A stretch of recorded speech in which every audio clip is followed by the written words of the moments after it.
This is the true story of a lake so deadly, it doesn't just kill, it preserves. Imagine a body of water so hostile, it turns its victims into stone statues, frozen in their final moments of agony. This isn't a myth. This is Lake Natron. Located in the remote reaches of northern Tanzania, near the Kenyan border, Lake Natron is a place of haunting beauty and extreme danger. At first glance, it looks almost alien. Its waters are often a shocking, blood-red color, a stark warning against the arid landscape. But its color is the least of its dangers. This is a shallow, hyper-saline lake, fed not by gentle streams, but by mineral-rich hot springs and the runoff from a nearby active volcano, Al Doño Lengai. This volcano is unique. Its lava is rich in sodium carbonate, the very substance that gives this lake its deadly power. The water temperature here can soar past 60 degrees Celsius, or 140 degrees Fahrenheit, hot enough to cause severe burns. And its pH level? It's often above 10, comparable to household ammonia, capable of stripping the skin and flesh from any creature unlucky enough to fall in. It is no wonder the local people have always treated this place with a mixture of reverence and fear. They know better than to swim in its waters or drink from its shores. Long before scientists arrived with their instruments and theories, their oral traditions, passed down through generations, speak of Lake Natron as a sacred yet hostile entity. They believe that powerful spirits guard the water, protecting it from intruders and punishing those who show disrespect. Maasai elders have long warned that any animal that wanders too close to the shore is claimed by the lake. It's an act of judgment, a response to an intrusion. According to their beliefs, the lake doesn't punish accidents. It punishes those who trespass on its sacred domain. These ancient stories served as the first, and perhaps most important, warnings about the supernatural power held within these crimson waters. They paint a picture not just of a dangerous place, but of a sentient one, an entity with a will of its own. The first documented encounters by outsiders hinted at the lake's bizarre properties. In the early 1900s, colonial explorers and administrators began to venture into this part of Tanzania. Their journals and reports contain unsettling observations. They noted an unusual number of dead birds lining the shoreline. But these weren't ordinary carcasses, decaying under the African sun. The bodies were described as unusually stiff, hardened, almost petrified. Some early records even used the phrase, "turned to salt." These explorers were witnessing the lake's calcifying effects firsthand, but they had no scientific framework to understand what was happening. They recorded the phenomenon as a strange local curiosity, a morbid footnote in their reports. The stone creatures of Lake Natron were waiting in plain sight, their silent screams unheard by the wider world. It was NT until 2013 that the full horror of Lake Natron was truly unleashed upon the global consciousness. The world was shocked into awareness by the work of photographer Nick Brandt. While documenting the region's wildlife, Brandt stumbled upon the lake's victims. He found the calcified remains of countless birds and bats washed ashore. What made his discovery so terrifying were the poses in which these animals were frozen. They didn't just look dead. They looked like grotesque statues captured in their final panicked movements. A bat with its wings spread wide, as if trying to claw its way back into the sky. A swallow with its mouth agape, caught in a silent scream.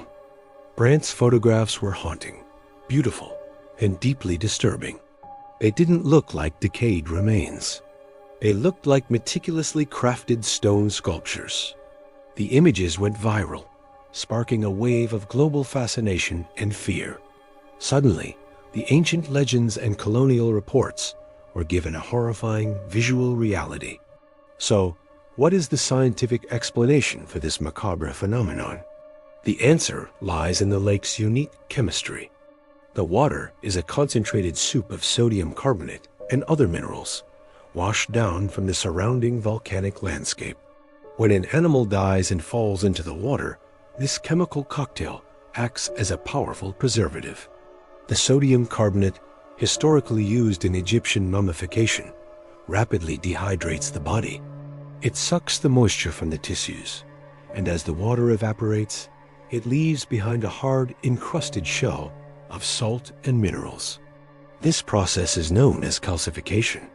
The extreme alkalinity of the water also slows down decay, allowing the body to be preserved almost perfectly before it can decompose. But how do so many animals end up in the lake in the first place? Birds flying overhead mistake it for a clear body of open water and dive down, only to be met with a caustic burning trap. The immediate alkaline burns can cause blindness and disorientation, making escape impossible.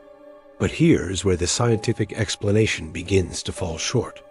While chemistry can tell us how the animals are preserved, it struggles to explain the why and the where. Specifically, the strange, almost theatrical positioning of the bodies remains a profound mystery.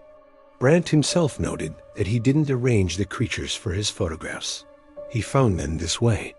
Many of the animals appear to have been deliberately placed on rocks or branches along the shore. Their poses are too perfect, too composed. Wings are often spread with an eerie symmetry. Heads are lifted as if gazing at the sky. Some specimens show no obvious signs of struggle, as if they simply accepted their fate and posed for eternity. This raises a deeply unsettling question. Who or what is positioning them?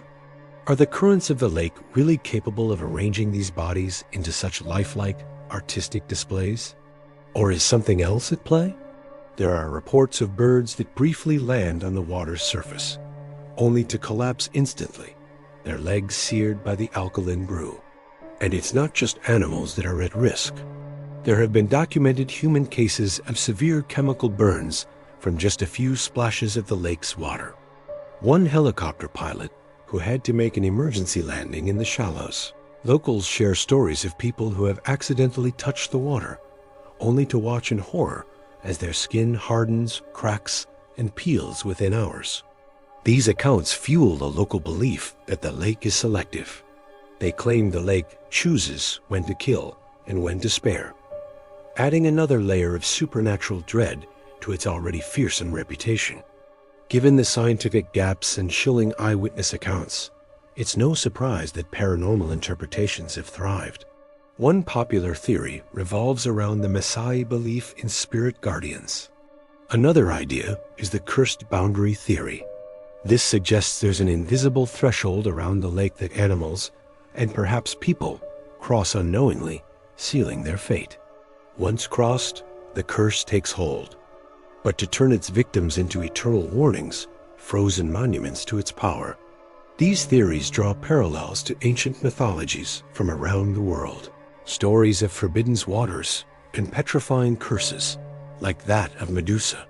For many, the idea of a supernatural force at work feels more plausible than the idea that random chance could create such horrifyingly perfect sculptures.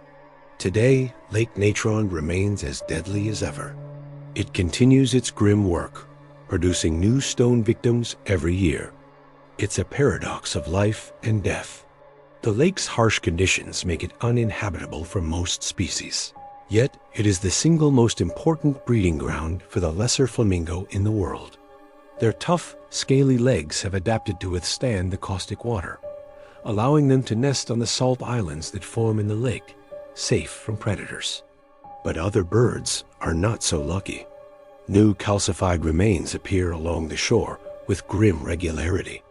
Despite its notoriety, there are no fences, no warning signs, no barriers to stop animals from meeting their end in these waters. The lake simply is a permanent and lethal feature of the landscape. In the end, we are left with a chilling puzzle.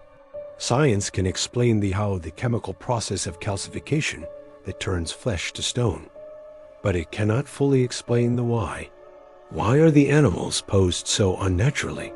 Why do they look less like victims of a tragic accident and more like subjects in a macabre art gallery? The stone statues of Lake Natron remain, silent and watching from the shoreline, their petrified eyes serving as an eternal testament to the lake's mysterious power. They are a permanent reminder that in some corners of the world, nature is far stranger and far more terrifying than we can possibly imagine. At Lake Natron, death is not the end. It's the final pose. Thank you for watching. If you found this story as haunting as I did, be sure to subscribe for more journeys into the unknown.